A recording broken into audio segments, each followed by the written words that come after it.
So when it comes to quantitative trading, how do you find the absolute best solution? I mean, whether you're building a portfolio or tuning a brand new strategy, it all really boils down to one powerful concept: optimization. Today, we're going to break it all down. Hi, and welcome to a new video with Athena Quant. In this explainer, we're going to tackle the big question that every single trader and investor faces. You know the one. It's the million-dollar question, isn't it? What is the best way to build a portfolio? Are we going for maximum return, minimum risk, or that perfect, elusive balance of both?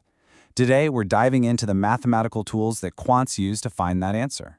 And that brings us right to our first section, the quest for best. Because, at its core, that's really what quantitative finance is all about, a rigorous mathematical hunt for the most optimal outcome possible. The main weapon in this quest is optimization. Think of it as a mathematical toolkit built for one single purpose: finding the highest possible peak for maximum return, or the lowest, deepest valley for minimum risk, all while playing by a certain set of rules. And trust me, this is not just some abstract idea. Optimization is the engine running behind the scenes in pretty much every part of quant finance.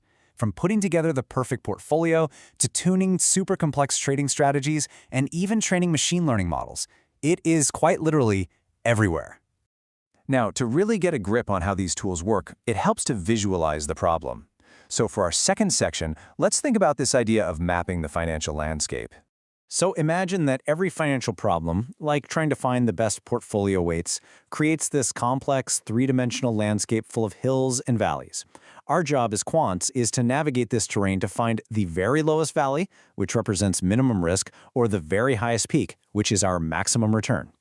Now, some of these landscapes are pretty simple. We call them convex functions. Just picture a perfect, smooth bowl. The amazing thing about a convex landscape like this is that it only has one valley. So, if you start rolling downhill from anywhere, you are absolutely guaranteed to end up at the one and only lowest point. Easy, right?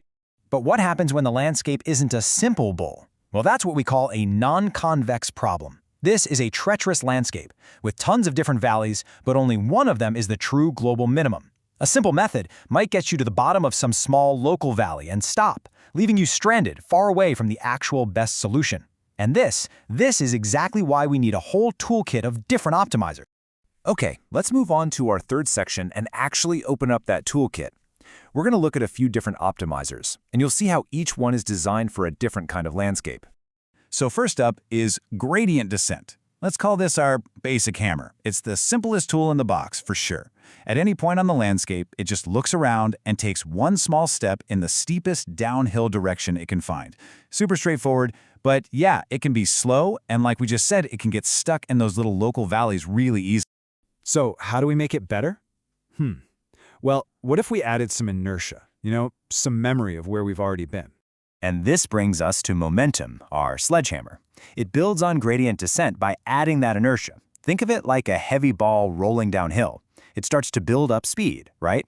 That speed lets it just blast through small local bumps and accelerate way faster toward the bottom of the main valley.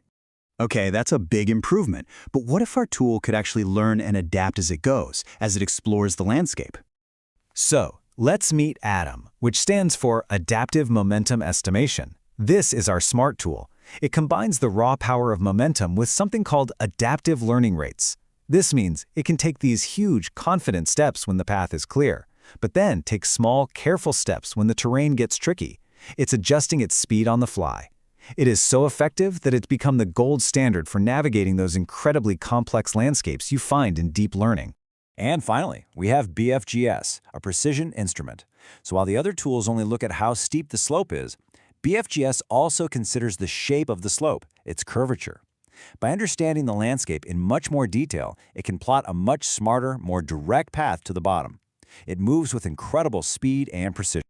All right, theory is great, but let's see these tools in action. In our fourth section, we're going to have a little portfolio bake-off to see which optimizer really performs best on a real-world problem. So here's the challenge. We're going to take 4 major stock market funds, ETFs, and ask each of our optimizers to find the perfect mix to get the highest possible Sharpe ratio. That's a key metric that measures your return against your risk. We'll give every optimizer the exact same starting point and just see what they come up with. And here are the results. If you just look at that sharp column on the right, you can see a really clear progression. Basic gradient descent gets us to a Sharpe of about 1.03. Then momentum and atom, they both manage to push that higher. But BFGS clearly finds the best solution, achieving the highest Sharpe ratio at almost 1.07. Now, I know it seems like a small difference, but in the world of finance, that tiny edge can translate into millions in additional risk-adjusted returns for a large fund. It's a huge deal. So, how did they do it? This chart shows you exactly how. Each optimizer came up with a slightly different portfolio. Just look at the weights for SPY and QQQ. You can see the precision of BFGS allowed it to make these tiny little adjustments, like saying, no, we don't want 21% in SPY, we want 20%. And that tiny tweak is what ultimately delivered the best risk-adjusted return. It really proves that the choice of tool directly impacts the final answer you get. So how do you actually choose the right tool for your specific problem?